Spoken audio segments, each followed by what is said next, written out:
महाभारत केवल एक युद्ध नहीं बल्कि एक रणनीतिक संग्राम, जहां हर योद्धा ने अपनी सोच, अपनी योजनाओं और अपनी नीतियों के बल पर भाग्य को बदलने की कोशिश की।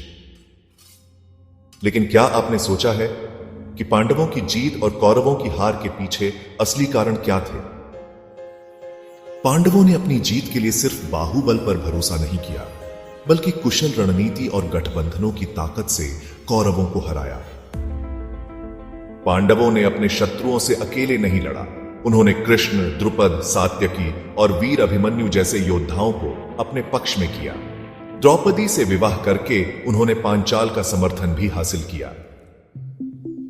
वनवास और अज्ञातवास के दौरान उन्होंने अपनी शक्ति बढ़ाई, दिव्यास्त्रों की प्राप्ति की और अपने शत्रु की कमजोरियों को समझा। दूसरी ओर कौरवों के पास अपार सेना और महान योद्धा थे, लेकिन फिर भी वे हार गए। इसका कारण उनकी घातक गलतियां और कमजोरियां थीं। दुर्योधन ने अपने अहंकार में कभी पांडवों की शक्ति को गंभीरता से नहीं लिया। उसने भीष्म, द्रोण और कर्ण जैसे योद्धाओं को एक साथ नहीं रखा, जिससे उनके बीच मतभेद बढ़ते गए। शकुनी की चालों से पांडवों को हराने की योजना कौरवों के लिए आत्मघाती साबित हुई। युद्ध सभा में पांडवों का अपमान उनकी वापसी और बदले की ज्वाला को और भड़का गया। चक्रव्यूह केवल एक युद्ध संरचना नहीं था, बल्कि यह जीवन की जटिलताओं और समस्याओं का प्रतीक था।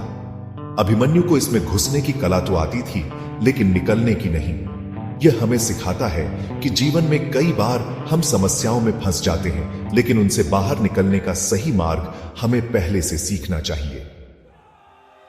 भीष्म अपनी प्रतिज्ञा के कारण अधर्म के पक्ष में युद्ध करने को मजबूर हुए। उनकी स्थिति यह दर्शाती है कि कभी कभी अटूट निष्ठा भी हमें ऐसे बंधनों में बांध सकती है जिससे धर्म के सही मार्ग पर चलना कठिन हो जाता है। कर्ण कुंती का पुत्र होने के बावजूद कौरवों के साथ खड़ा रहा। वह धर्म के प्रति निष्ठावान था, लेकिन अपनी व्यक्तिगत प्रतिज्ञाओं के कारण अधर्म के मार्ग पर चला गया। यह बताता है कि व्यक्ति का जन्म नहीं, बल्कि उसके कर्म उसे महान बनाते हैं। इस पूरे युद्ध में सबसे महत्वपूर्ण भूमिका निभाई श्री कृष्ण ने।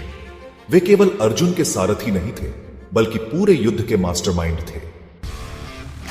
युद्ध से पहले कृष्ण ने शांति का प्रयास किया, लेकिन जब दुर्योधन नहीं माना तो उन्होंने पांडवों के लिए विजयी योजनाएं बनाई। कृष्ण ने भीष्म को यह एहसास कराया कि वह अनिच्छा से लड़ रहे हैं और द्रोण को पराजित करने के लिए अश्वत्थामा की मृगतृष्णा का उपयोग किया। अर्जुन जब मोहग्रस्त हुए तो श्री कृष्ण ने उन्हें गीता का उपदेश देकर धर्म का सही मार्ग दिखाया। तो क्या केवल शस्त्रों की ताकत युद्ध जीतती है? नहीं, सही रणनीति, धैर्य और उचित निर्णय ही विजय का मार्ग तय करते हैं। पांडवों की जीत, कौरवों की हार और श्री कृष्ण की बुद्धिमत्ता हमें यही सिखाती है। अगर आपको यह वीडियो पसंद आया तो लाइक करें, कमेंट में अपनी राय दें और चैनल को सब्सक्राइब करें, ताकि हम आपके लिए ऐसे ही रोचक ऐतिहासिक और पौराणिक वीडियो लाते रहें।